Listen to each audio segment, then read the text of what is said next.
जैसे एकदम ये नेसेसरी नहीं है कि आप कोचिंग करेंगे तभी आपका सिलेक्शन होगा। तो ये जो चीज़ है ना, ये मिथ है कि कोचिंग करेंगे तभी सिलेक्शन होगा। इसके लिए मैं मतलब थैंक्स करना चाहूँगा अपने माता पिता को, जिन्होंने काफ़ी फाइनेंशियल कॉन्स्टेंट्स होने के बाद भी मेरी बहनों ने, मेरे मम्मी पापा ने काफ़ी स्ट्रगल किया मेरी ये पढ़ाई सस्टेन करने के लिए। जब कंटेंट डिज़ाइन कर रहा था तो मेरे बात दिमाग में एक चीज़ आ रही थी कि मैं 7-8 घंटे यहाँ दूंगा इस कंटेंट डिज़ाइन में, उतना टाइम अगर मैं अपनी सेल्फ स्टडी के लिए दूं तो मैं इससे कहीं बेहतर कर सकता हूं। हाँ सर, वो तस्वीर रियल है, वो वास्तविक है, वो मेरे ही घर की है। और मैं सर एक लोअर मिडिल फैमिली से बिलोंग करता हूँ। तो सर तस्वीर वास्तविक है वो। मेरा उन सभी लोगों से कहना है जो कि फाइनेंशियल क्रंच की वजह से तैयारी नहीं कर पा रहे हैं या जो गिव अप करने की सोच रहे हैं, उनसे मेरा एक ही कहना है कि ये एग्ज़ाम लॉन्ग प्रोसेस है और इसमें कई बार ऐसा होता है कि कोचिंग की ज़रूरत पड़ती है। लेकिन जो आपके फाइनेंशियल इशूज हैं वो आपके कांस्टेंट नहीं बनने चाहिए। आप इसके लिए कई तरह से चीज़ें कर सकते हैं। जैसे एकदम ये नेसेसरी नहीं है कि आप कोचिंग करेंगे तभी आपका सिलेक्शन होगा। तो ये जो चीज़ है ना, ये मिथ है कि कोचिंग करेंगे तभी सिलेक्शन होगा। सेल्फ स्टडी बहुत बड़ा एरिया है और सेल्फ स्टडी पर रिलाई करना होगा। जो कोचिंग करते हैं उनका भी यही रहता है कि 30% उनकी कोचिंग है, बाकी 70% उनको अपनी जो सेल्फ स्टडी है उस पर रिलाई करना रहता है। और दूसरा चीज़, आप जैसे पार्ट टाइम जॉब भी कर सकते हैं। मेरे केस में तक ऐसी नौबत नहीं आई कि मैंने पार्ट टाइम जॉब मुझे करनी पड़ी हो। इसके लिए मैं मतलब थैंक्स करना चाहूँगा अपने माता पिता को, जिन्होंने काफ़ी फाइनेंशियल कॉन्स्टेंट्स होने के बाद भी मेरी बहनों ने, मेरे मम्मी पापा ने काफ़ी स्ट्रगल किया मेरी ये पढ़ाई सस्टेन करने के लिए। और पर्टिकुलरली इस केस में कि मेरा 2 अटेम्प्ट में नहीं हुआ था, ये मेरा थर्ड अटेम्प्ट है। इसके बाद भी मुझे दिल्ली जैसे शहर में स्टे कराना और कॉन्स्टेंटली मुझे सपोर्ट करना, ये अपने आप में बड़ी बात थी। इसके अलावा मेरे दोस्त हैं जो हमेशा मेरे साथ खड़े रहे, मेरे मामा जी हैं, मेरी मौसी हैं जिन्होंने मुझे सपोर्ट किया। मैं एक दोस्त का स्पेशल मेंशन करना चाहूँगा। मेरी दोस्त हैं प्रियंका, जो कि मेरी बैचमेट भी हैं, उन्होंने मुझे हमेशा हेल्प की है। तो फाइनेंशियल रीजंस आपके कांस्टेंट नहीं बनने चाहिए। आप ड्रीम एस्पायर करो और इन ड्रीम्स को ट्रू करने के लिए आप मेहनत करो। और जो फाइनेंशियल कांस्टेंट्स हैं उनको उनको ओवरकम करने के लिए आप कई सारी चीज़ें, आप अपने दोस्तों की हेल्प ले सकते हैं। जैसे कई बार आपको ज़रूरत है, कोई टॉपिक आपको समझ में नहीं आ रहा है, तो कोचिंग के बजाय आप अपने उन दोस्तों से संपर्क करें जो उस चीज़ के बारे में जान रहे होते हैं। आप उनकी हेल्प ले सकते हैं। जैसे आपने अभी मेंशन किया कि आपका तीसरा अटेम्प्ट है जी।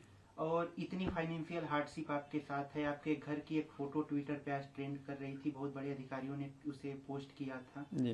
तो पहले और दूसरे अटेम्प्ट में आपकी असफलता के बाद आपके क्या विचार आए? कभी आपने गिव अप करने के बारे में सोचा या कोई एक्स्ट्रा सोर्स ऑफ इनकम के बारे में कुछ सोचा था? जी। सर, मेरा जो पहला अटेम्प्ट था वो मैं उसमें फुली प्रिपेयर्ड नहीं था, वो मैंने बस दे दिया था। तो उसमें मेरा प्रीलिम्स भी नहीं हो पाया था। लेकिन मेरा जो सेकंड अटेम्प्ट था उसमें मेरा प्रीलिम्स हुआ, मैंने मेंस लिखा, लेकिन मैं इंटरव्यू के लिए क्वालिफाई नहीं कर पाया। सर उस टाइम मैं बहुत निराश था। मैं एक्चुअली मैं रो रहा था, मतलब मैं क्राई कर रहा था। मेरी माताजी से मैं बात कर रहा था, मैं एकदम रो रहा था, मैं परेशान था कि मेरे साथ ऐसा क्यों हुआ, मैंने काफ़ी मेहनत की थी। तो उस टाइम मेरी माताजी ने मेरी हिम्मत बढ़ाई कि कोई बात नहीं, इस बार नहीं हुआ, अगली बार आपका पक्का होगा, आपकी मेहनत अच्छी है, आप अच्छी मेहनत कर रहे हैं और हमको भरोसा है कि आप तैयारी कीजिए, हम आपके साथ हैं। तो मेरी माताजी ने उस टाइम मेरी हौसला अफजाई की। उसके बाद में फिर मैंने इवेलुएट किया अपने आप को कि कहाँ पे कमियाँ रही हैं।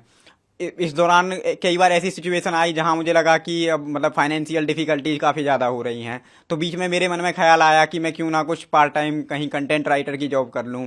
इसके लिए मैंने एक संस्थान में एक दिन में गया अभी, वहाँ पे जाके मैंने कंटेंट राइटिंग के लिए एक दिन मैं वहाँ पे ज्वाइन किया। तो मुझे एहसास हुआ कि मैं 7 से 8 घंटे वहाँ पे दूंगा, उसके बदले में वो अराउंड 500 मुझे पे पर डे पे करने के लिए बोल रहे थे। तो मेरे दिमाग में वहाँ बैठे बैठे मैं जब कंटेंट डिजाइन कर रहा था तो मेरे बात दिमाग में एक चीज़ आ रही थी कि मैं 7-8 घंटे यहाँ दूंगा इस कंटेंट डिजाइन में, उतना टाइम अगर मैं अपनी सेल्फ स्टडी के लिए दूं तो मैं इससे कहीं बेहतर कर सकता हूँ। तो उस टाइम मैंने जो मेरी अर्जेंट नीड थी, जो मेरी अर्जेंसी थी कि मैं कुछ पार्ट टाइम जॉब कर लूँ, मैंने उसको थोड़ा सा ओवरकम करते हुए एक लॉन्ग लॉन्ग टर्म अपने आप को प्लान किया कि भाई आज मैं 7-8 घंटे इसके बजाय अपनी तैयारी में दूं ताकि मैं अच्छा कर पाऊँ। आपके घर की एक फोटो इंस्टाग्राम और ट्विटर पे वायरल हो रही है, उसके बारे में आप क्या कहना चाहेंगे? आपके घर पे गैस सिलेंडर नहीं है, एक घर की फोटो है, सामने पशु है और कुछ लोग मिठाइयाँ बांट रहे हैं, उसके जी। बारे में आप क्या कहना चाहेंगे? हाँ सर, वो तस्वीर रियल है, वो वास्तविक है, वो मेरे ही घर की है। और मैं सर एक लोअर मिडिल फैमिली से बिलोंग करता हूँ। तो सर तस्वीर वास्तविक है वो। आपके अपने और अनुभव के बारे में क्या कहना चाहेंगे? जैसे ऑप्शनल हो, इस समय डेली पे डेली सी सेट का हार्डनेस बढ़ती जा रही हो, जी। स्पेशली जहां आप बैचलर ऑफ आर्ट करके इलाहाबाद यूनिवर्सिटी से आते हैं, जी तो फिर सीसेट को कैसे टैकल किया जाए? सर, सी सेट के लिए सर मेरे एक दो सजेशंस हैं। जैसे सर पहला है कि सी सेट जो है उसमें सर 3 सब टॉपिक्स हैं मेजरली। पहला है सर अनसीन पैसेजेस जो होते हैं, रीजनिंग एंड कॉम्प्रहेंशंस वाला, और सर एक होता है जो मैथमेटिकल रीजनिंग है, और एक है मैथमेटिकल पोर्शन। तो सर मेरा पहला सुझाव ये है कि हमें तीनों में बैलेंस करने की ज़रूरत है। हम किसी भी एक सेक्शन को एंटायरली एलिमिनेट नहीं कर सकते हैं कि एक सेक्शन को हम एकदम से छोड़ दें और बाकी दो को में हम बहुत अच्छा कर लेंगे। तो अब पेपर का पैटर्न वैसे होता जा रहा है कि हमको सारे पेपर में बैलेंस बनाने की ज़रूरत है। और दूसरा सर ये है कि पेपर को अप्रोच करने का तरीका, जैसे आज के टाइम में ये अपने आप में डिफिकल्टी हो गई है कि सी सेट के पेपर को एक तय टाइम में कवर कैसे किया जाए, क्योंकि अनसीन पैसेजेस जो हैं वो काफ़ी लॉन्ग लॉन्ग आ रहे हैं। मैथमेटिकल क्वेश्चंस का लेवल जैसे 2023 में हमने देखा है, काफ़ी सी सेट को लेकर हल्ला हुआ था कि ये एकदम बायस है। तो उसके लिए एक तरीका है कि हम पेपर को अप्रोच करने का तरीका अपना देखें।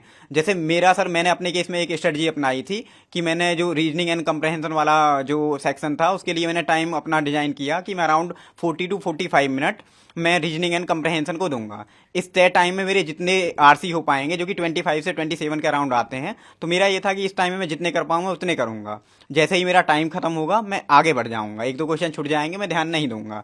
उसके बाद में जो अराउंड 1 घंटा और 10 मिनट या 1 घंटा 15 मिनट बचेगा उसमें मैं रीजनिंग वाला पोर्सन और मैथमेटिकल पोर्सन करूंगा। उसमें भी सर मेरी प्रायोरिटी ये थी कि जो मतलब लो हैंगिंग फ्रूट्स हैं, जो इजीली डूएबल क्वेश्चन हैं, मैं उनको पहले करूंगा, और जो डिफिकल्ट क्वेश्चन हैं जिनमें मुझे लग रहा है कि टाइम लग सकता है उन्हें मैं दूसरे बार में अप्रोच करूंगा। तो सर ये दो मेरे सुझाव हैं।